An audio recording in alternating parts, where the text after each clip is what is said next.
नमस्कार, D live news के इस स्पेशल सेगमेंट में आपका बहुत बहुत स्वागत है। जी हाँ, बीता साल बहुत सारी यादें पीछे छोड़कर चला गया और नया साल कई सारी उम्मीदों का दामन थामकर हमारे सामने है।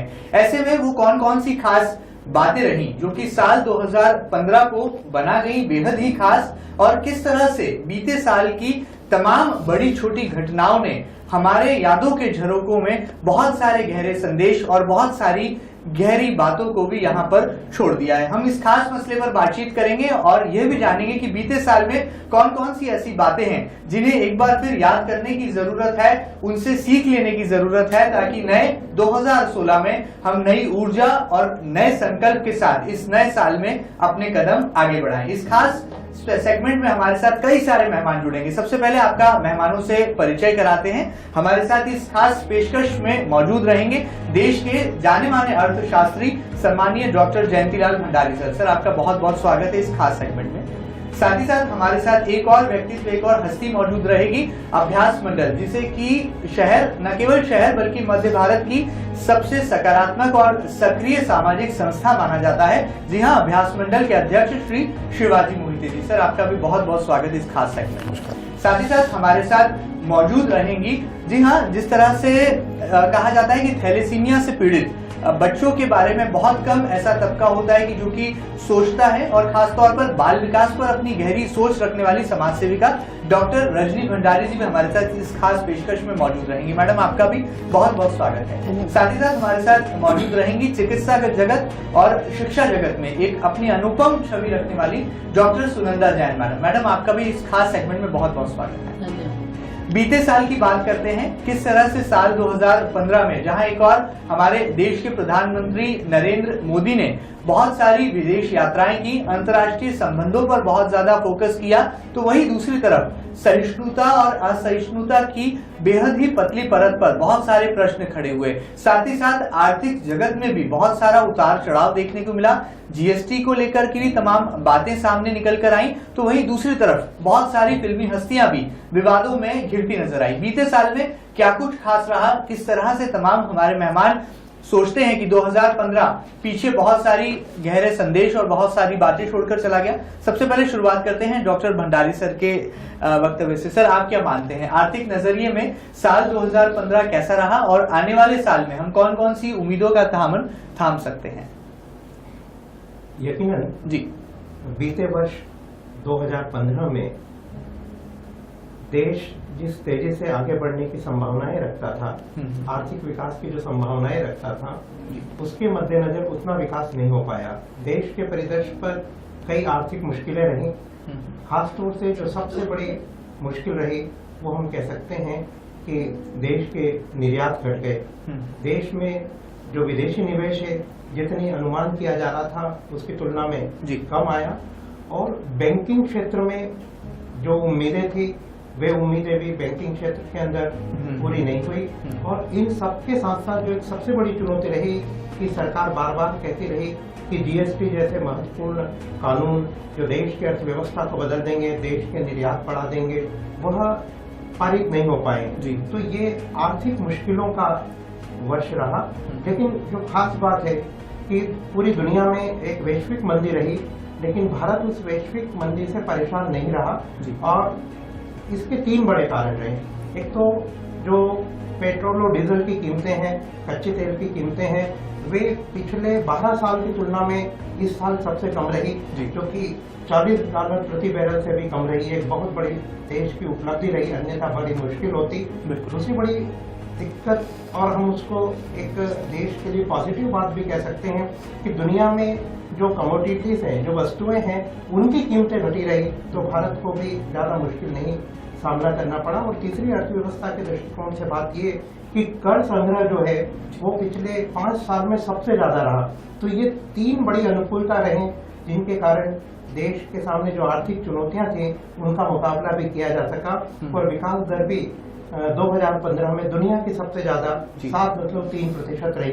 तो ये एक आर्थिक परिदृश्य बड़ा महत्वपूर्ण 2015 का। नए साल की बात करें 2016 की, तो जो विश्व बैंक का नया सर्वेक्षण है कि 2016 में भी भारत विकास दर के मामले में दुनिया में सबसे ज्यादा विकास दर देते हुए दिखाई देगा। और इसका यही कारण है कि जो कच्चे तेल के मूल्य हैं वे घटे हुए रहेंगे अगले साल, कमोडिटीज की कीमतें कम रहेंगी और देश का व्यापार संतुलन भी पिछले सालों की तुलना में अनुकूल रहेगा। तो ये अच्छी संभावना का परिदृश्य है कि कुछ बेहतर होगा 2015 की तुलना में 2016। बिल्कुल ठीक बात है, जाहिर सी बात है, नई ऊर्जा की बात होगी, नए संकल्प की बात होगी और नया नजरिया भी होगा। जी हाँ, जिस तरह से साल बदलता है तो हमारा नजरिया भी सकारात्मक दिशा में जाना चाहिए और आर्थिक जगत में जो भी उतार चढ़ाव बीते साल में हमारे हिंदुस्तान देश ने देखे, उम्मीद की जा सकती है कि साल 2016 में भारत आर्थिक दृष्टिकोण से और मजबूत होगा और सुदृढ़ होगा और सकारात्मक दिशा में हिंदुस्तान के कदम आगे बढ़ेंगे। सामाजिक और राजनीतिक नजरिए में हिंदुस्तान ने साल 2015 में क्या खोया क्या पाया, ये जानना भी बेहद जरूरी है। हमारे साथ मौजूद हैं समाज सेवी सामाजिक कार्यकर्ता श्री शिवाजी मोहिते जी। सर, आप क्या मानते हैं, राजनीतिक दृष्टिकोण में देखा जाए, सामाजिक नजरिए से देखा जाए तो बीता साल बहुत सारी यादें पीछे छोड़कर चला गया। आप क्या कहना चाहेंगे बीते साल के बारे में और नए साल में कौन सा नया संकल्प अब लेने की समाज को, खासतौर पर जनमानस को जरूरत है? मुझे ऐसा लगता है कि 2015 का जो साल है बड़ा निराशाजनक साल रहा है। राजनीतिक दृष्टिकोण से देखा जाए तो उसमें बहुत ही निराशा थी। 444 सीटें जीतकर भी संसद का न चलना, संसद ठप रहना, विधेयक पास न होना। उसके बाद में एक इन्होंने ये कहा था कि अच्छे दिन आने वाले हैं, वो एक जुमला के रूप में बाद में उसको रूपित किया गया। तो ये सब जो चीज़ें थी वो लोगों के दिमाग में थी कि 2015 में हमको कुछ अच्छा देखने को मिलेगा, चाहे राजनीतिक हो, चाहे सामाजिक हो या पर्यावरण की दृष्टि से हो। जैसे अभी हमारे साहब ने कहा कि आर्थिक दृष्टि से भी हम बहुत कुछ आगे बढ़ना चाहते थे और भी ऐसी कई चीज़ें हैं, विदेश नीति पर हम कुछ आगे बढ़ना चाहते थे, वो सब चीज़ें थी। पर मुझे ऐसा लगता है कि अभी इनको कुछ संपट सी बैठ नहीं रही है। और अभी मेरा तो ये कहना है कि अभी सिर्फ एक छत्र राज चल रहा है। हमारे जो प्रधानमंत्री जो काम कर रहे हैं वही कुछ करने की दिशा रखते हैं और उनकी सोच भी है। बाकी के मंत्री तो मुझे ऐसा लगता है कि कुछ करने की स्थिति में नहीं है और करना चाहते हैं, फिर भी उनको मौका नहीं मिल रहा है। आज हमारे प्रधानमंत्री विदेश घूम रहे हैं, क्या विदेश में जाने का काम प्रधानमंत्री का ही बचा है? हमारे यहाँ विदेश मंत्री काय के लिए है? उसको भी तो कुछ सोच समझ के और आगे बढ़ाने की बात करना चाहिए। तो ये जो सब चीज़ें हैं, एक राजनीतिक जो विफलता आज हमारे देश में आ रही है, असहिष्णुता वाली बात बहुत बड़ी बात है। 65 साल में आज पहली बार इस प्रकार का एक संकट देश के सामने आया है। लोगों ने अपने अवार्ड वापस करना शुरू कर दिए। इसको पॉलिटिकल बेसिस मत लीजिए। जो आदमी अवार्ड लेता है वो कोई अवार्ड लेने के हिसाब से काम नहीं करता है, पर यदि उसको अवार्ड वापस करने की बात आ रही है तो कहीं ना कहीं उसको पिंच हो रहा है। तो इस बात को भी थोड़ा ध्यान रखना चाहिए। तो ये निराशा का जो वातावरण है, इसको हम कैसे सुधार सकते हैं, इसके बारे में हमको सोचना चाहिए। आर्थिक दृष्टिकोण में आप देखिए कि अभी सर ने कहा कि हमारे सामने कितने काम थे पर हम कुछ कर नहीं पाए। बैंकिंग सेक्टर में मैं जहाँ से आया हूँ, बैंकिंग सेक्टर में आज निराशा का वातावरण बना हुआ है। आज आपने कई योजनाएं घोषित कर दी है, पर उसको इम्प्लीमेंट कैसे करना चाहिए इसके बारे में आपके पास कोई स्टडी नहीं है, आपके पास कोई कार्य योजना नहीं है, आपके पास कोई निगरानी समिति नहीं है कि जिसको आप इस प्रकार से काम कर सकते हो। तो मुझे ऐसा लगता है कि राजनीतिक, सामाजिक और आर्थिक और विदेश नीति पर आज एक निराशा का वातावरण बना हुआ है।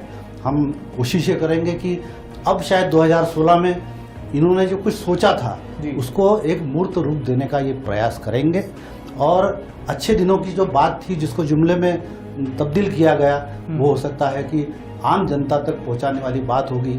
आज आर्थिक दृष्टि से देखिए आम जनता को क्या मिल रहा है। आम जनता परेशान है, महंगाई कितनी बढ़ गई है। आज पेट्रोल की सर ने बात की, पेट्रोल एक अंतर्राष्ट्रीय बाजार का बात है, जहाँ पर अंतर्राष्ट्रीय बाजार में यदि तेल की कीमतें होंगी तो आपके यहाँ भी होंगी, उसमें आपका बहुत बड़ा कंट्रीब्यूशन नहीं है, पर कंट्रीब्यूशन आपका जहाँ होना चाहिए, जहाँ महंगाई आपको कम करना चाहिए, आम जनता ने आपको जहाँ चुन कर दिया है और जहाँ पर आपसे उम्मीद थी वो आप पूरी नहीं कर रहे हैं, ऐसा मुझे लगता है। और हम आशा करते हैं कि 2016 में कुछ नया जो सपने लोगों को बताए जा रहे हैं उस सपने को पूरा करने का यह प्रयास करेंगे। उसी प्रकार से एक रणनीति तैयार करेंगे और रणनीति तैयार करने के लिए इनके पास थम्पिंग मेजॉरिटी है, ये कर सकते हैं। पर मालूम नहीं इच्छा शक्ति की कमी है या कोई लीडरशिप की कमी है। लीडरशिप की भी मुझे ऐसा लगता नहीं कि कमी है, क्योंकि नरेंद्र मोदी जैसे प्रधानमंत्री हैं तो वो निश्चित है कि अच्छे लीडर बनकर उभरे हैं। तो एक टीम वर्क का शायद मुझे ऐसा लगता है कि कहीं ना कहीं कमी है। तो आने वाले 2016 में हम उम्मीद करते हैं कि आम जनता जो आज परेशान है, त्रस्त है, वो उभर कर सामने आए। आज हमारे प्रधानमंत्री विदेश जाते हैं। पहले हमारे प्रधानमंत्री विदेश जाते थे तो किसी साहित्यकार से मिलते थे, किसी लिटरेरी फिगर से मिलते थे, किसी साइंटिस्ट से मिलते थे। आज हम सिर्फ इन्वेस्टर से मिल रहे हैं। आज अमेरिका में जाते हैं तो सिर्फ इन्वेस्टर से बात करते हो। अरे अमेरिका में सिर्फ इन्वेस्टर पैसे वाले ही लोग रहते हैं क्या? आप जाके देखिए, अमेरिका में भी ऐसे लोग रहते हैं कि जो अपनी रात गाड़ी में गुजार रहे हैं। भारतीय लोगों की बात कर रहा हूं मैं, जिनको रहने के लिए जगह नहीं है, उनके बारे में आप कोई सोचते नहीं है। सिर्फ इन्वेस्टर। कितना पैसा आपको चाहिए? आप रेलवे के लिए पैसा लाने की कोशिश कर रहे हैं। रेलवे कितना बड़ा सेक्टर है, पर रेलवे में आप कुछ नहीं कर पाए। आपने कुछ नहीं किया। मेट्रो लाके आप इंदौर में मेट्रो लाने की बात कर रहे हैं, क्या काम किया मेट्रो इंदौर में? आप इंदौर में बड़े सिटी से आप जोड़ नहीं पाए हैं, आप बड़ी लाइन ला नहीं पाए हैं, और मेट्रो वाली बात कर रहे हैं। आप बम्बई से अहमदाबाद तक एक वो चलाने की बात कर रहे हैं। क्या फायदा है देश में? आप कभी खंडवा इटारसी में जाके देखिए, जनरल बोगी में चढ़ने की हिम्मत नहीं कर सकता आदमी। ये रेलवे की स्थिति है। यानी जहां पर आपको मिल सकता है। आयात निर्यात की बात भी सर ने कही, वो वही स्थिति है। आयात निर्यात में भी वही स्थिति हो रही है देश की। कोई बहुत बड़ा उसमें आपको वो नहीं मिल रहा है। शायद मुझे ऐसा लगता है कि आने वाले 2016 में इन सब बातों के विचार होगा। और आपने जो सब्जेक्ट रखा बहुत अच्छा सब्जेक्ट है, बहुत बड़ा सब्जेक्ट है, इसको बहुत बोला जा सकता है। और हमारे साथ भंडारी साहब जैसे विद्वान व्यक्ति अर्थशास्त्री बैठे हैं तो वो बहुत कुछ बोल सकते हैं। बिल्कुल। कहीं ना कहीं सरकार के कामों में चीनी रही कम और जो उम्मीदों का ग्राफ था वो बहुत ज्यादा था। जनता बहुत सारी अपेक्षाएं रख रही थी केंद्र की मोदी सरकार से, और वाकई में अच्छे दिन आने वाले हैं। ये वो चुनावी नारा था जिसके जरिए एक बड़ा बहुमत भारतीय जनता पार्टी ने, यह कहा जाए नरेंद्र मोदी ने हासिल किया। लेकिन अब उस कसौटी पर खरा उतरना एक सबसे बड़ी चुनौती है। और इस अग्नि परीक्षा के दौर में किस तरह से प्रधानमंत्री नरेंद्र मोदी अपनी सूझबूझ दिखाकर आने वाले साल 2016 में नए कदम बढ़ाते हैं, और किस तरह से जनमानस की सोच को भी यहाँ पर वो जनता के सरोकार से जोड़ पाते हैं, ये देखना बेहद ही लाजमी होगा। आगे बढ़ते हैं। बहुत सारे पहलू हैं, बहुत सारी बातें हैं, बहुत सारे मुद्दे हैं जिन्हें छूना भी बेहद जरूरी है। लिहाजा हम बात करेंगे। हमारे साथ मौजूद हैं समाज सेविका डॉक्टर रजनी भंडारी। मैडम, आप क्या मानती हैं बीते साल की कौन कौन सी ऐसी यादें हैं जिन्हें आज आप यहाँ पर तरोताजा करना चाहेंगी, और कौन कौन सी ऐसी बातें हैं जिन्हें भुला देने की जरूरत है, और कौन सी ऐसी बातें हैं जिन्हें जीवन में आत्मसात करने की जरूरत है, सदैव एक पाठ के तौर पर, एक सीख के तौर पर याद रखने की जरूरत है? महेंद्र, एक साथ इतने सारे क्वेश्चंस तुमने बोल दिए और मेरे आजू बाजू में इतने एक्सपर्ट लोग बैठे हुए हैं। तो पहले तो मैं ये कहना चाहूंगी कि मेरे से पहले ये दोनों आदरणीय पूर्व वक्ताओं ने जो बात करी, उनकी बातें सुन के मुझे लगा कि जो हम नेगेटिविटी की बात कर रहे हैं, जो हम निराशा की बात कर रहे हैं, उतनी ज्यादा हमारे देश में अभी है नहीं। बात ये हो रही है कि इतने बड़े बड़े सपने देखकर मोदी जी के साथ जो आम जनता थी, उसने एक बहुत एकदम चेंज एटमॉस्फेयर की परिकल्पना कर ली थी मोदी जी की जीत से पहले। जीत के बाद में उसकी आशाएं पूरी इसलिए नहीं हुई कि मैं ये समझती हूँ कि 1 साल 1.25 साल का समय बहुत छोटा सा समय होता है। उसमें आप पिछले 60 सालों में जो कुछ चल रहा था उसको चेंज करके आप एकदम से छड़ी नहीं घुमाई जा सकती, और एकदम से उम्मीदें आप पूरी नहीं हो सकती हैं। मुझे ऐसा लगता है कि जो बात करी जा रही थी कि अच्छे दिन आएंगे, वो एक जुमला था। तो आपको अच्छे दिन के सपने दिखा के ही तो अच्छे दिन लाने की कोशिश की जाती है ना। कोशिशों की शुरुआत तो मैं समझती हूँ हो चुकी है, लेकिन उसमें कमी कहाँ है कि राजनीतिक दृष्टिकोण हम अपना नहीं बदल पा रहे हैं। अगर हमारे देश में इतने सालों बाद एक सिंगल पार्टी की गवर्नमेंट आई है, तो सबसे बड़ी बात यह है कि वो डिसीजंस ले सकती है। और मोदी जी जो सोचते हैं कि मैं अच्छे दिन लाऊंगा, या मैं गरीबी दूर करूंगा, या मैं जिस तरह से सफाई है, अमेरिका हम जाते हैं हमको स्वच्छ लगता है, वो मैं सब अपने देश में देखना चाहता हूं। तो वो कब होगा पूरा? जब जो आगे बैठी हुई पार्टियां हैं वो उनको बिल पास करने देंगी, वो उनको राजनीतिक दृष्टिकोण से परे हटके समाज और देश और आम जनता के लिए सोचने की बात सोचेंगी। वो तो होता नहीं है। आदमी कितना मजबूरी का एहसास होता है, आपको भी मुझको भी, जब मैं देखती हूँ कि संसद नहीं चल पा रही है।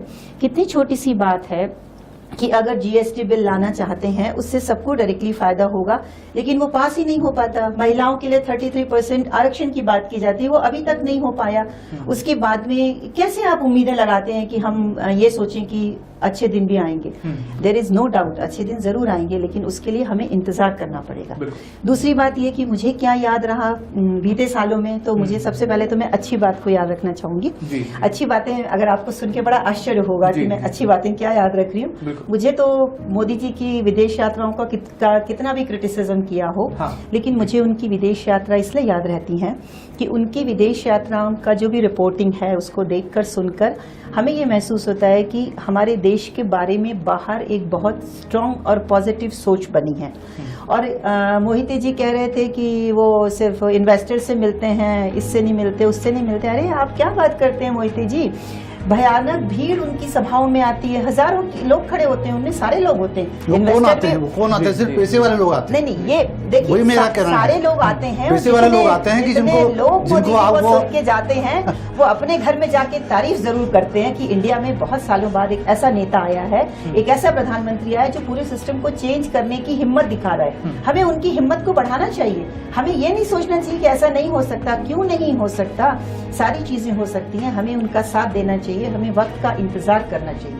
ये तो अच्छी बात। दूसरा, उनका जो ड्रेसअप करने का तरीका है, कितनी स्मार्टली वो ड्रेसअप होते हैं, उसको लोगों ने बहुत क्रिटिसाइज किया। मैं उसको इसलिए याद करती हूँ कि अगर आप किसी बड़ी पोजीशन पे बैठे हैं, आपका जो आउटलुक है, आपका जो ऑरा है, आपकी जो पर्सनालिटी है, वो इतनी अट्रैक्टिव तो होनी चाहिए कि अगला सोच सके कि भाई ये भारत के प्रधानमंत्री आए। ऐसा तो नहीं लगना चाहिए अरे भारत कहाँ से आ गए उठ के। तो उनके उस चीज़ की मैं बहुत तारीफ करती हूँ।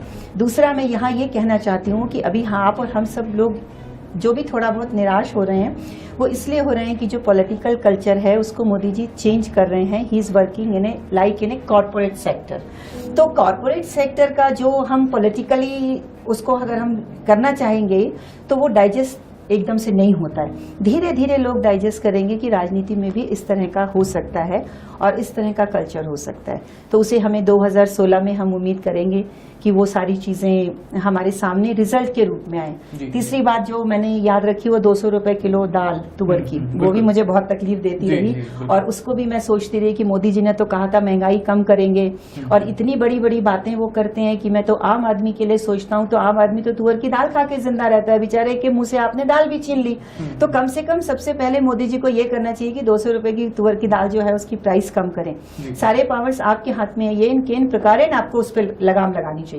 ये चीज मैं 2016 में उम्मीद करूंगी कि जरूर इस पे लगाम लगेगा। और एक दुखद घटना भी जो मुझे बहुत तकलीफ देती रही, निर्भया कांड। आपने हमने सबने देखा, डॉक्टर साहब मेरे बाजू में बैठी हुई हैं, इतनी बड़ी बड़ी बातें हमने की।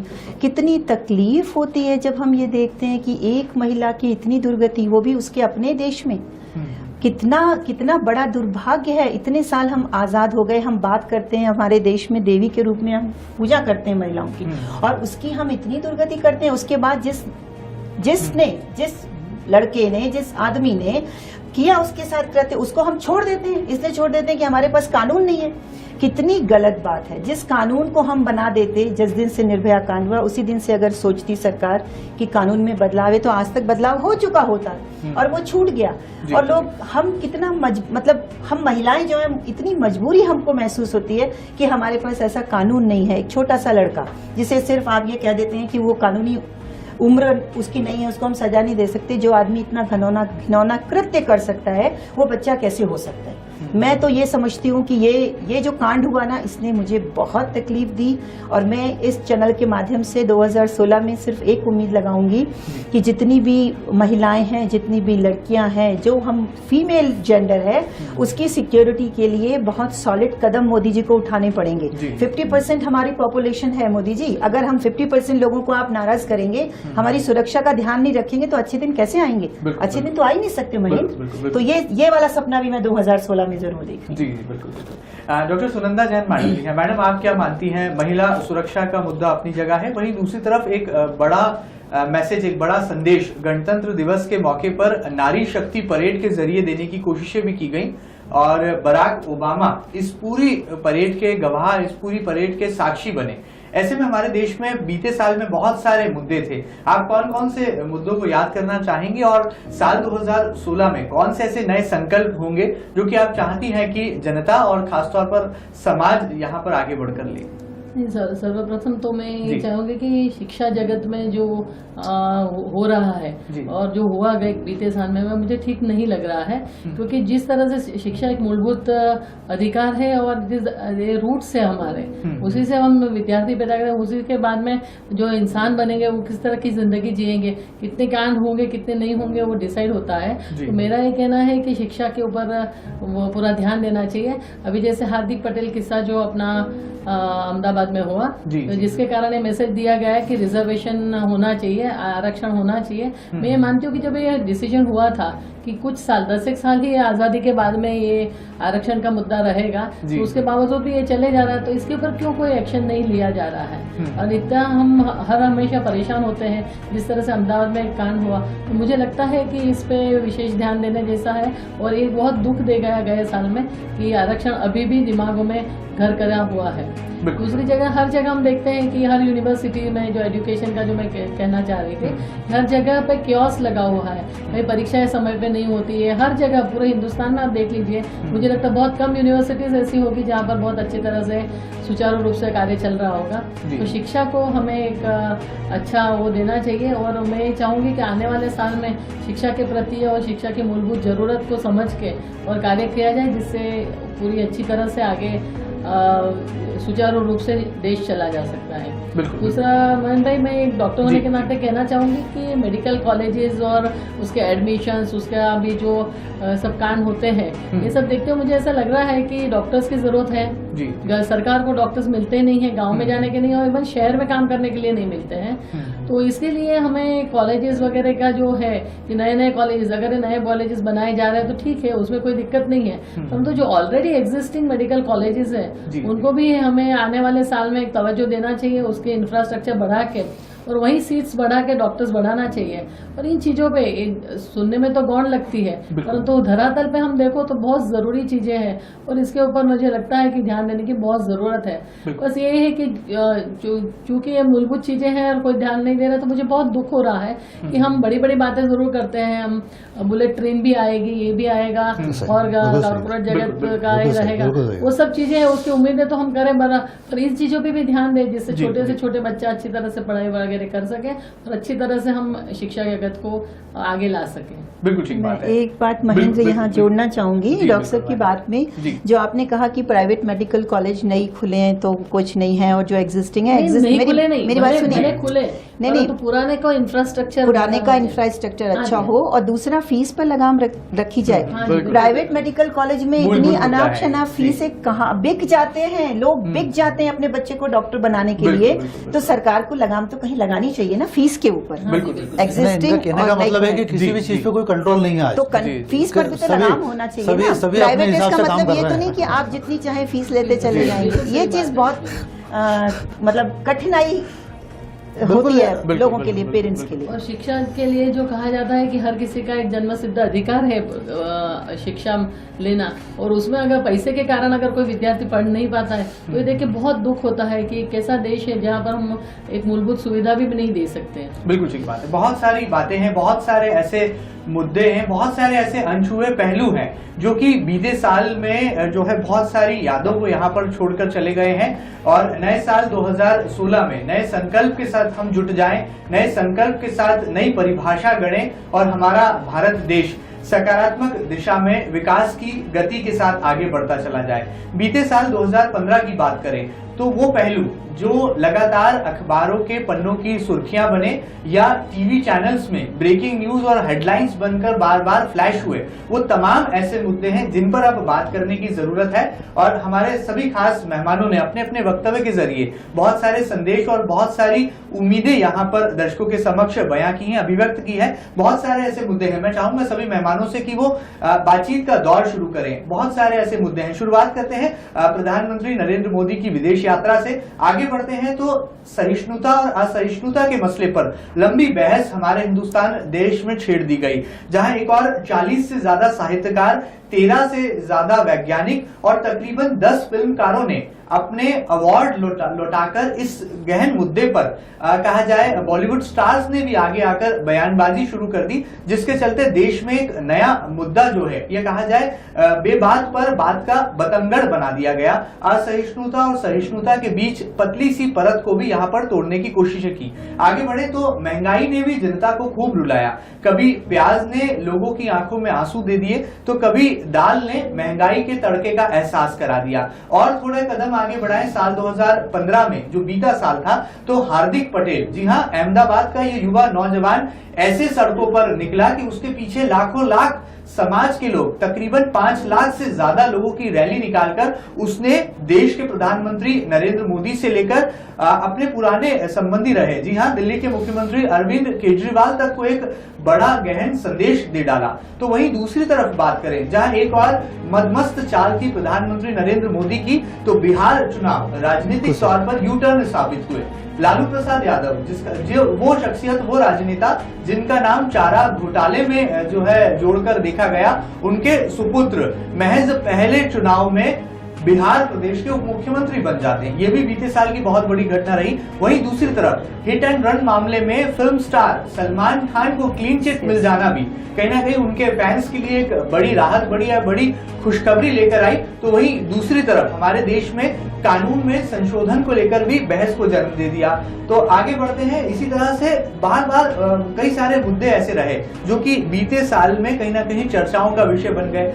आगे बढ़े तो मैगी पर प्रतिबंध लगाकर केंद्र सरकार ने सख्ती जरूर यहां पर दिखा दी, लेकिन बाद में फिर लचीलापन शुरू हो गया। मध्य प्रदेश की बात करें, जिसे हिंदुस्तान का दिल कहा जाता है, शिक्षा जगत की बात हो रही थी तो व्यापम का जिन जो है बंद बोतल से बाहर निकल आया और प्रदेश के मुख्यमंत्री शिवराज सिंह चौहान को घेरने में विपक्ष ने कहीं कोई कमी कसर नहीं छोड़ी। ये वो तमाम अनछुए पहलू हैं जो मुझे लगता है कि बातचीत के दौर में आप सभी मेहमान छुएंगे। और हम शुरुआत करते हैं।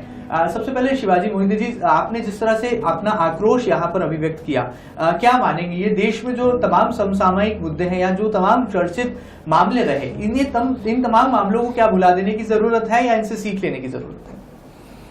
सर, मेरा आक्रोश एक आम व्यक्ति का आक्रोश है। जी बिल्कुल, एक साधारण व्यक्ति का आक्रोश है।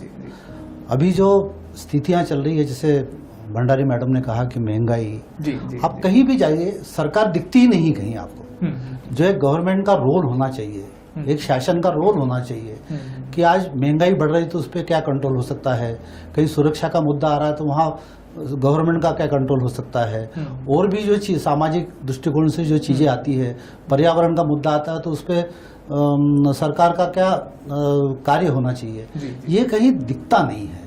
और मुझे ऐसा लगता है कि जन जागृति भी बहुत जरूरी है इस काम के लिए, पर सिर्फ जन जागृति से काम नहीं चलेगा। गवर्नमेंट को आपको एक ऐसा मुद्दा लेकर बात करना पड़ेगी, और जबकि आपको एक लोगों ने चुन कर दिया है, एक अच्छी मेजॉरिटी दी है, तो मुझे ऐसा लगता है कि उस मेजॉरिटी का फायदा उठाते हुए आने वाले समय में आम आदमी को आप कैसे सुखी देख सकते हो, कैसे उनका भला देख सकते हो, इसके बारे में सोच आगे बढ़ाना चाहिए।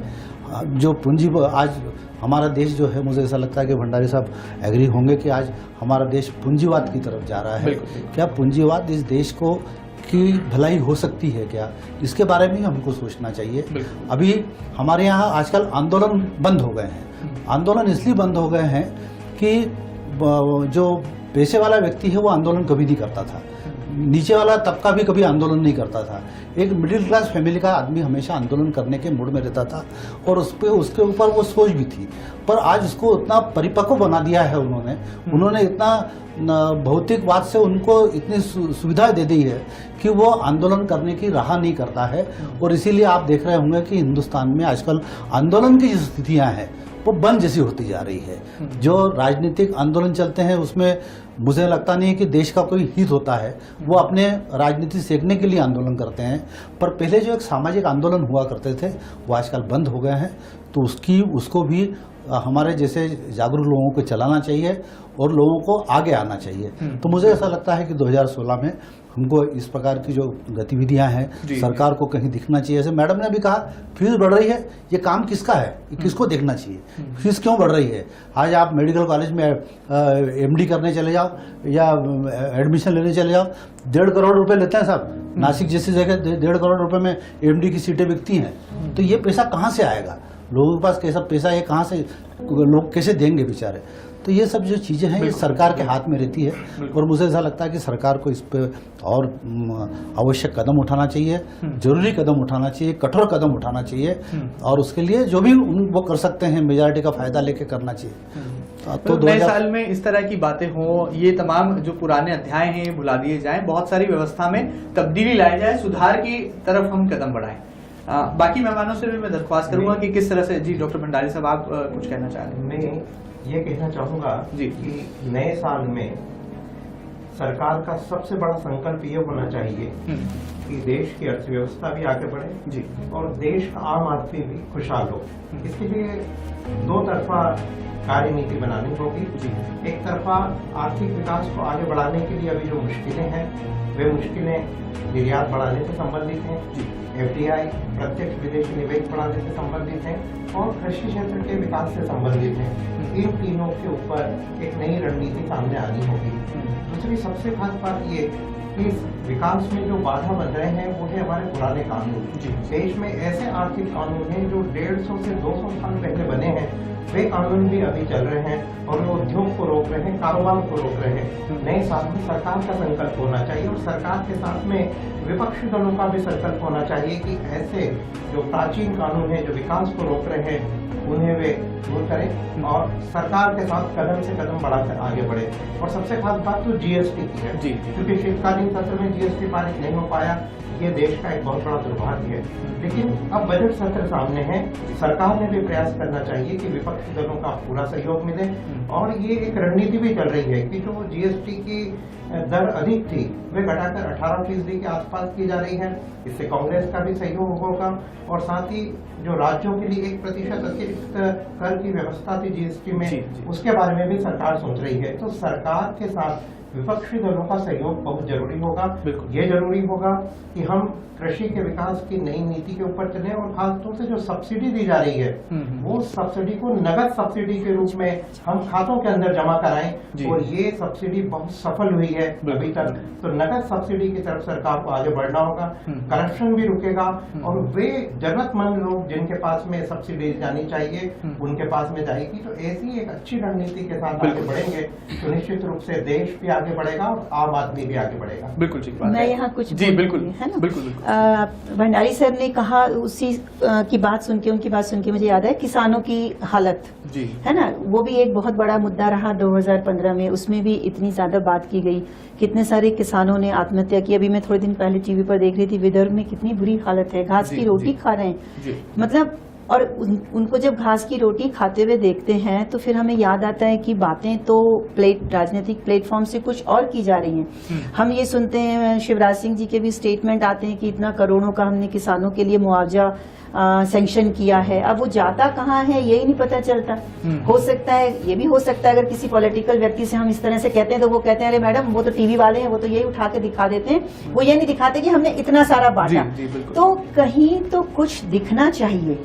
किसानों को अगर आप छोड़ के ये उम्मीद करेंगे कि हमारे देश की स्थिति अच्छी हो जाएगी, इतना बड़ा पॉपुलेशन है, इतना गरीबी में वो अपनी जिंदगी निकाल रहे हैं, तो कैसे परिकल्पना की जा सकती है। और दूसरा, भंडारी जी ने जो सर ने कहा कि कानून में बदलाव की बात तो की जा रही है, लेकिन बदलाव हो इसलिए नहीं पा रहे हैं कि हम जो राजनीतिक पार्टियां हैं और अवेयरनेस की बात जो आप मोहिते जी कर रहे हैं ना, मुझे लगता है कि महेंद्र जी को एक ऐसा अवेयरनेस प्रोग्राम अपने चैनल में ऑर्गेनाइज करना चाहिए जिसमें सारे पॉलिटिकल पार्टीज को बुलाएं और उनको ये कहें कि प्लीज हम सब उम्मीदें लगा रहे हैं कि हमारे देश में कुछ चेंज होगा।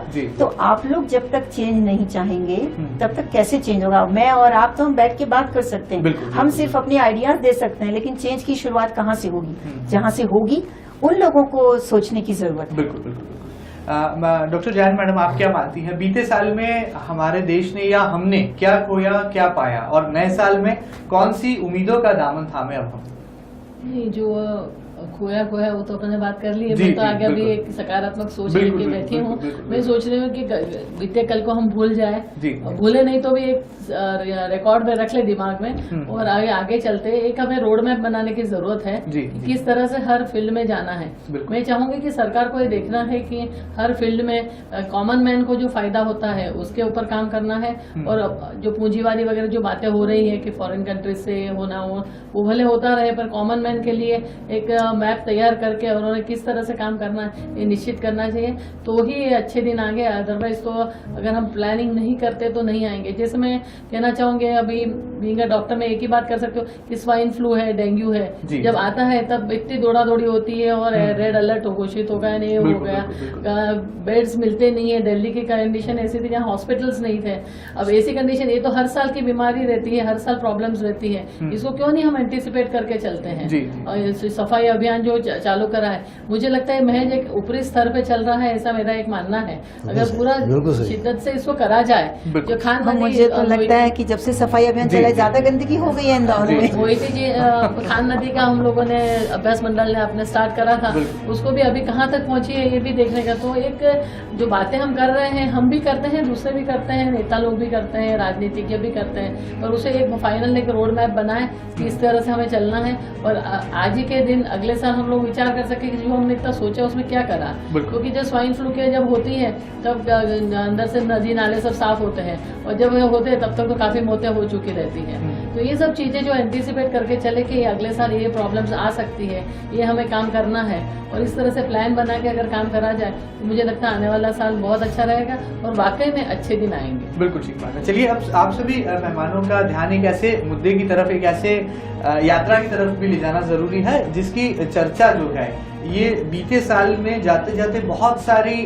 जो है ऊंचाइयों को छू गई। जी हाँ, हमारे हिंदुस्तान देश के प्रधानमंत्री नरेंद्र मोदी जब रूस से वापसी कर रहे थे या हिंदुस्तान की सरजमी पर उतरने वाले थे, उससे पहले अचानक वो पाकिस्तान दुश्मन देश पहुंच जाते हैं और लाहौर में जाकर वो एक बड़ा संदेश दे देते हैं। अंतर्राष्ट्रीय निगाहों से देखा जाए तो उनके इस फैसले को बहुत दूरगामी परिणाम के तौर पर भी देखा समझा जा रहा है। आप सभी मेहमानों से जानना चाहेंगे कि आप क्या मानते हैं, इसे साल की सबसे बड़ी घटना माना जाए, साल की सबसे बड़ी यात्रा माना जाए, और इसे किस नजरिए से भारत देश और खासतौर पर जनमानस देखे। महेंद्र सिंह जी जी, जी वास्तव में जी जी आजादी के बाद से अब तक की बिल्कुल बिल्कुल बिल्कुल ये सबसे महत्वपूर्ण घटना है। जी जी जी और भारत को पाकिस्तान के नजदीक लाने के दृष्टिकोण से और इसका महत्व बढ़ गया है। बिल्कुल बिल्कुल हम ये देखें कि देश में नहीं पूरी दुनिया ने इस बात को सराहा है जी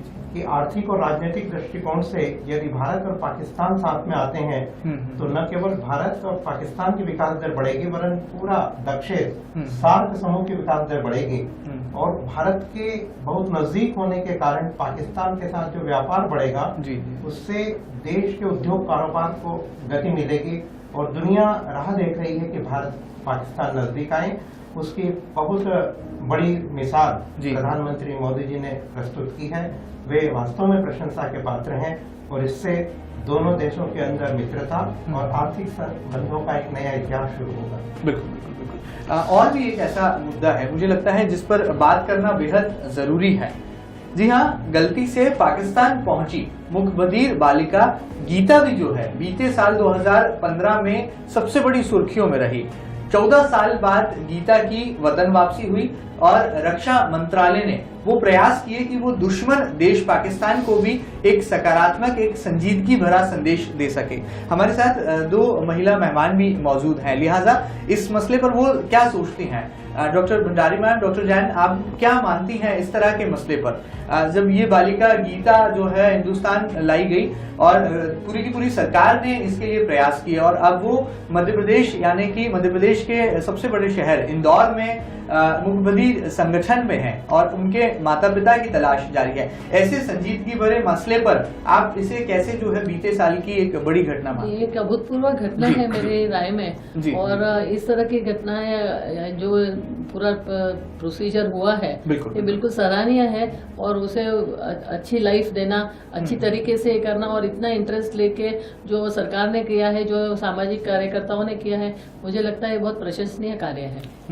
मैं ये सोचती सोचती हूँ कि इस तरह की दृढ़ इच्छा शक्ति का प्रदर्शन जो सरकार ने किया जी, वो हर मामले में अगर करे तो बहुत कुछ हो सकता है। तो गीता को लाना, एक तो ये सिंबॉलिक मैं समझती हूँ, सुषमा स्वराज जी ने सिंबॉलिक मैसेज दिया कि विदेश मंत्रालय चाहे तो इतना सब कर सकता है। तो चाहे तो शब्द हर डिपार्टमेंट में लग जाए, और जिस तरह से गीता के केस में आपने इतना बोल्ड स्टेप उठाया, तो आप दूसरी भी मुद्दों पर उसी तरह का बोल्ड स्टेप उठाएं। एक बात मैं यहाँ महेंद्र जी मैं नोट आपको करवाना चाहूंगी, आपने शायद उसमें लिस्ट में लिखा कि नहीं।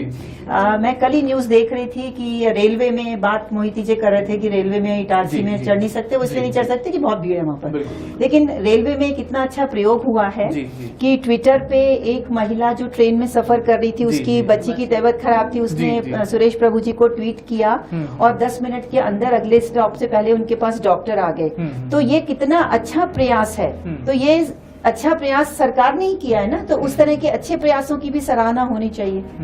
तो उस न्यूज को देखकर भी हमें अगले साल उम्मीद जगी कि रेलवे में जो मोहिती जी चढ़ नहीं पाए इटारसी से, तो वो चढ़ पाएंगे और भीड़ कम होगी। और एक सिस्टम अरबों में कितने लोग करते हैं, मेरे को बताइए ट्विटर से कितना काम करते हैं। आप बिहार और यूपी में जाके देखिए किस प्रकार से लोग, यानी 30 का वो देती है, उसमें 300-300 लोग बैठते हैं। वो भी ठीक है, लेकिन अच्छे दिन लाने के लिए अच्छी बातों को याद रखना पड़ेगा ना। अगर हम नेगेटिविटी सोचते रहेंगे। हमारे प्रधानमंत्री पाकिस्तान गए, बहुत अच्छी बात है, बहुत अच्छा, उसका स्वागत होना चाहिए। और हमारे यहाँ भी वो बच्ची आई, उसका भी स्वागत होना चाहिए। बहुत अच्छा काम जो है उसको अप्रिशिएट करना चाहिए। पर इसमें फिर किंतु परंतु भंडारी मैडम ने सही कहा कि यदि तुम्हारी इच्छा शक्ति होगी तो तुम सब कुछ कर सकते हो। यदि आपने इच्छा शक्ति बताई तो आपने ये करके बताया, तो आने वाले समय में आपको ने जो हमको अच्छे दिन लाने वाली बात की है उसकी तरफ आप ज़्यादा गौर कीजिए। आपने कहा महंगाई कम हो जाएगी, महंगाई कम करिए ना, आपके हाथ में है वो। आप कंट्रोल करेंगे तो महंगाई कम होगी। आप यदि लोगों को, आज इंदौर शहर की हालत देखिए, आप देश की बात कर रहे हैं, पर इंदौर शहर में देखिए आप, लोगों को पानी नहीं है, लोगों को बिजली नहीं है, लोगों को सड़क नहीं है, पार्किंग की व्यवस्था देख लो आप।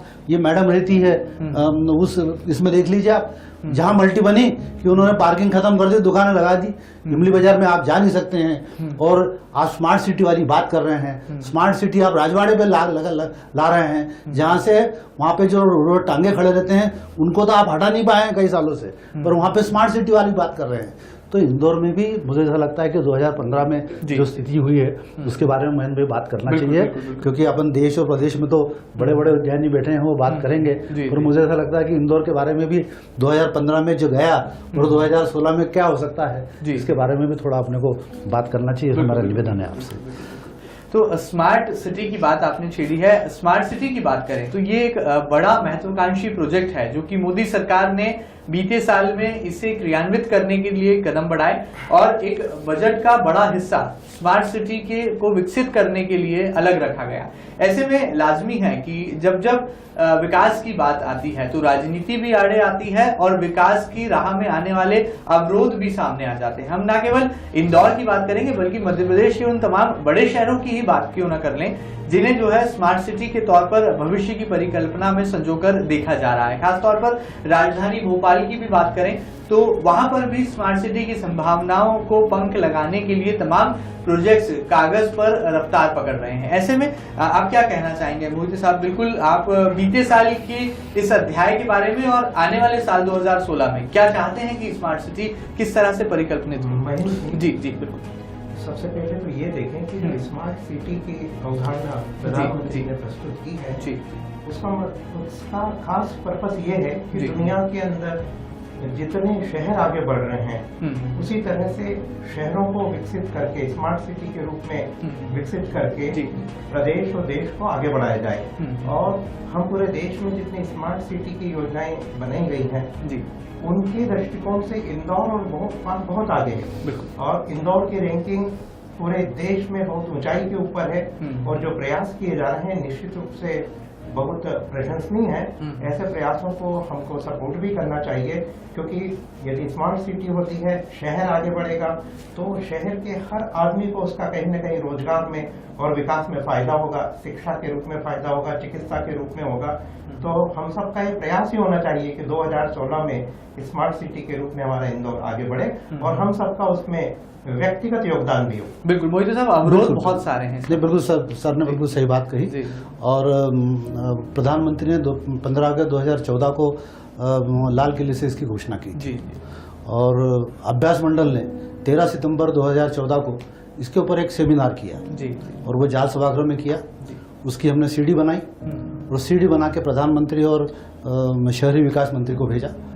और उसका सबसे बड़ी बात ये हुई कि हमको वहाँ से कांग्रेचुलेशन का लेटर आया कि आप जैसी संस्था ने इंदौर जैसी सिटी के लिए इस प्रकार का काम किया है। हमें अच्छा लगा, हम उस स्मार्ट सिटी के लिए आगे बढ़ते गए। मेरा निवेदन सिर्फ यह है कि जो कुछ भी आप करते हैं उसका नियोजन सही होना चाहिए जी। उस पर निगरानी सही होना चाहिए। आज हमारे यहाँ कई प्रकार की योजना आती है पर वो कहाँ चली जाती है, कैसी चली जाती है, मालूम ही नहीं पड़ता है। तो शासन को ये चाहिए कि स्मार्ट सिटी इंदौर बनना चाहिए। हम भी बहुत प्रयत्न कर रहे हैं, अभ्यास मंडल बहुत जबरदस्त प्रयत्न कर रहा है इसके लिए। और मैं चाहता हूँ कि सुनंदा मैडम भी इसके गवाही है कि वो कई कार्यक्रम में हमारे साथ में आई है। तो इस प्रकार की स्मार्ट सिटी बनने के लिए इंदौर बहुत कोशिश कर रहा है और इंदौर सबसे अच्छी सिटी हो सकती है। और उसके लिए भंडारी साहब ने बिल्कुल कहा कि हर व्यक्ति को उसमें योगदान होना चाहिए, हर व्यक्ति को जागरूक करके और उसमें कंट्रीब्यूट करना चाहिए। जब तक आदमी स्मार्ट नहीं बनेगा तब तक मुझे ऐसा लगता है कि स्मार्ट सिटी का कोई कंसेप्ट आप क्लियर नहीं कर सकते। बिल्कुल ठीक बात है।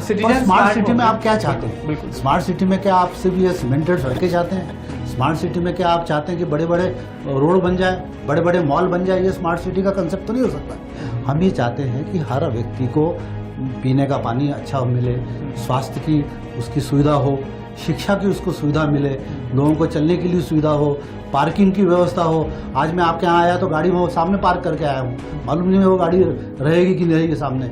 तो ये पार्किंग की जो इंदौर में प्रॉब्लम है, यातायात की प्रॉब्लम है, पर्यावरण की प्रॉब्लम है, इस प्रकार की जो प्रॉब्लम्स इंदौर सिटी में है उसको मुझे ऐसा लगता है कि स्मार्ट सिटी में नियोजित करके और उसको आगे बढ़ना चाहिए। आज खान नदी का मामला देखिए, आप मैडम सोना जी ने सही कहा, खान नदी का मामला 8 दिन तक तो बहुत अच्छा चल रहा था, पर अभी बीच में वो उमा भारती आ गई और उन्होंने कह दिया कि मेरे मंत्रालय के पास तो कोई जानकारी ही नहीं उसकी। अरे सुमित्रा महाजन ने 3 मीटिंग इंदौर में ली, तुम्हारे संभाग आयुक्त ने कोर्ट में शपथ पत्र दिया है कि साहब मैं इसको शिवमस्त के पहले पूरा करना चाहता हूं, और आप कह रहे हैं कि हमारे पास कोई जानकारी नहीं है। तो मुझे ऐसा लगता है कि ये जो योजनाएं बनती है अच्छी योजना बनना चाहिए। उस पर निगरानी के रूप में कुछ लोगों को नियुक्त करना चाहिए ताकि वो निगरानी कर इस इंदौर का भला कर सके, इंदौर को एक स्मार्ट सिटी बना सके। बिल्कुल बिल्कुल, मुद्दे हैं बहुत सारे, पहलू हैं तमाम, लेकिन अब बात हो नए साल की। जाते जाते हम अपने सभी मेहमानों से दरख्वास्त करेंगे कि नया साल 2016 नई उमंग और नए उत्साह के साथ आया है। इस नए साल की बेला में हम वो संकल्प यहाँ पर जनमानस के समक्ष लें, दर्शकों के समक्ष लें, ताकि उनमें भी एक सकारात्मक ऊर्जा का कहीं ना कहीं संचार हो और एक सही दृष्टिकोण के साथ हम नए साल में सही दिशा में अपने कदम बढ़ा पाएं। ऐसा कहीं ना कहीं परिकल्पना को साकार करने की प्रयास होने चाहिए, ऐसी कोशिशें होनी चाहिए। बारी बारी से सभी मेहमानों से दरख्वास्त करूंगा कि वो अपना संकल्प यहाँ पर बताएं कि वो नए साल 2016 में ऐसा क्या करने वाले हैं जो कि देश हित में होगा, प्रदेश हित में होगा, जनहित में होगा, शहर हित में होगा, हमारे तमाम लोगों के विकास हित में होगा। सबसे पहले शुरुआत करते हैं डॉक्टर सुनंदा जैन मैडम से। मैडम, आप कौन सा संकल्प नए साल में लेंगी और किस तरह से चाहेंगी कि जो तमाम सामाजिक बुराइयां हैं वो न केवल दूर हो जाएं, बल्कि हमारा हिंदुस्तान देश तमाम बेमतलब के मुद्दों से, या कहा जाए तमाम दिखावे की दुनिया से दूर होकर के सही मायने में सही राह पकड़ सके? मैं ये सोचती हूँ कि एक संगठन जैसे तैयार हो, स्त्रियों का एक संगठन हो, गर्ल्स हो जिसमें, और बेसिकली लड़कियों को और स्त्रियों को ये सेल्फ डिफेंस पढ़ाया जाए और उनको एजुकेशन के लिए जो मदद चाहिए वो करी जाए और हेल्थ के लिए मामलों में उनको जागरूक किया जाए। तो मैं ये चाहती हूँ, क्योंकि नियरली रिटायर्ड ही हूँ अभी, तो ये चाहती हूँ कि ऐसे जैसे अभी विद्यादान योजना जो हमारे यहाँ पर चालू करी है इंदौर में, इस तरह से इसे स्वास्थ्य के लिए भी करा जाए और उसको एक बड़ा रूप देके परिपक्वता के साथ में पूरे सिटी में लागू करें। और मुझे उम्मीद है, पूरी मैं सोच रही हूँ कि ये सक्सेस अगर हो जाता है तो ये पूरे हिंदुस्तान में लागू हो जाए। बिल्कुल बिल्कुल। डॉक्टर रजनी भंडारी मैम, मैं तो बहुत छोटा सा सपना देख रही हूँ कि जो स्मार्ट सिटी के अंदर हमारा शहर स्वच्छ बने। और मोदी जी ने जो सपना देखा है कि जब भी मैं यूएस जाती हूँ वहाँ से आके सोचती हूँ कि काश मेरा शहर, मेरा देश ऐसा होता। तो आप सबसे मैं सिर्फ ये उम्मीद लगाऊंगी कि मैंने जो छोटा सा सपना देखा है कि आप और हम सब मिलकर ये संकल्प करें कि हम सड़क पर कचरा नहीं फेंकेंगे, तो हमारा ये बहुत बड़ा योगदान होगा। अगर हज़ारों लोग कचरा नहीं फेंकेंगे तो अपने आप सफाई का शुरू होने की शुरुआत हो जाएगी। बहुत बड़े सपने देखने के बाद हमें निराशा ना हो, इसलिए छोटा सा सपना मैंने देखा है। और इस चैनल के माध्यम से मैं सबसे रिक्वेस्ट करूंगी कि 2016 में प्लीज सड़क पे कचरा फेंकना बंद करिए। बिल्कुल बिल्कुल। मोहित साहब, आप कौन सा संकल्प यहाँ पर लेना चाहेंगे? सर, मेरा भी संकल्प यह है कि इंदौर शहर एक अच्छा शहर हो, रहने लायक शहर हो। इंदौर में जो सुविधा लोगों को मिलना चाहिए वो मिलती रहे, और उसके लिए मुझे जो भी प्रयास करना पड़े व्यक्तिगत तौर पर, अभ्यास मंडल के माध्यम से मैं जन जागृति करते हुए इस शहर को एक अच्छा शहर बनाने का प्रयास करूंगा। और इसी प्रकार से मैं चाहूँगा कि प्रदेश भी इसी प्रकार से बने, हमारा देश भी इसी प्रकार से बने, और देश में जो सपने हमारे पॉलिटिशियन लोगों ने हमको बताया है उसको पूरा करें। वो एक संकल्प ले कि हम इसको पूरा करेंगे, और कैसे कर सकते हैं वो उनके पास सब इस प्रकार के आइडियाज़ होंगे। डॉक्टर भंडारी जी, आपका क्या होगा न्यू ईयर रेजोल्यूशन, और कौन सा आपका स्पेशल कमेंट होगा जो कि जाते जाते दर्शकों को? मेरा निवेदन ये है कि हमारा इंदौर भी आगे बढ़े, हमारा प्रदेश भी आगे बढ़े जी, और हमारा देश भी आगे बढ़े। और इस सब के लिए आर्थिक जागरूकता और आर्थिक समर्थन देश के लिए हम कैसे दे दें, उसके लिए मैं ये प्रयास करूंगा कि देश के सारे अखबारों में, देश के जितने लीडिंग न्यूज़पेपर्स में मेरे आर्थिक लेख होते हैं, युवाओं के लिए कैरियर के कॉलम होते हैं, उन सब के माध्यम से आर्थिक और कैरियर के दृष्टिकोण से नई पीढ़ी आगे बढ़े, ऐसा मेरा व्यक्तिगत योगदान भी होगा। बिल्कुल ठीक बात है। चलिए, उम्मीद की जा सकती है कि नए साल में हम बहुत सारी नई बातों को न केवल जानेंगे समझेंगे, बल्कि हमारा हिंदुस्तान देश, हमारा मध्य प्रदेश और हमारा अपना शहर इंदौर भी सही नेक राह पर आगे बढ़ेगा।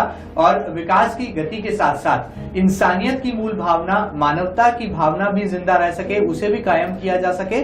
और तमाम जो ऐसे मुद्दे हैं जिन्हें जो है जिनसे परहेज करने की जरूरत है, उनमें फिर बात सहिष्णुता असहिष्णुता की भी क्यों ना आ जाए, यह बात बहुत सारी ऐसे मुद्दों की आ जाए जो कि न केवल एक बुरे अध्याय के तौर पर भुला दिए जाने चाहिए। और नए साल 2016 में हम नई उमंग, नई ऊर्जा के साथ अपने सकारात्मक कदम बढ़ाएं, ऐसी उम्मीदें की जानी चाहिए। हम सभी मेहमानों का शुक्रिया अदा करेंगे। हमारे साथ जुड़ी थी डॉक्टर सुनंदा जैन मैडम, आपका शुक्रिया अदा करेंगे। हमारे साथ इस खास पेशकश में मौजूद रही डॉक्टर रजनी भंडारी मैम, आपका धन्यवाद देंगे। हमारे साथ खास मेहमान के तौर पर मौजूद रहे श्री शिवाजी मोहिते जी, हम उनका भी शुक्रिया अदा करेंगे। साथ ही साथ हमारे साथ मौजूद रहे अर्थशास्त्री डॉक्टर जयंतीलाल भंडारी जी, आपका भी हम शुक्रिया अदा करेंगे। चलिए, नए साल की बहुत सारी आपको मुबारकबाद, नए साल की बहुत सारी शुभकामनाएं। उम्मीद है कि हमारे दर्शक भी इस बातचीत के दौर को सुनने के बाद बहुत सारी नई बातों को न केवल आत्मसात करेंगे, बल्कि एक नया नजरिया भी उनका तैयार होगा जो कि आने वाले नए साल में नए संकल्प को यहाँ पर फिर दोहराएगा। डी लाइव न्यूज के इस स्पेशल सेगमेंट में आज इतना ही। अगली बार फिर मुलाकात करेंगे एक और नई बहस के साथ, एक और नए मुद्दे के साथ। तब तक इजाजत दीजिए, नमस्कार।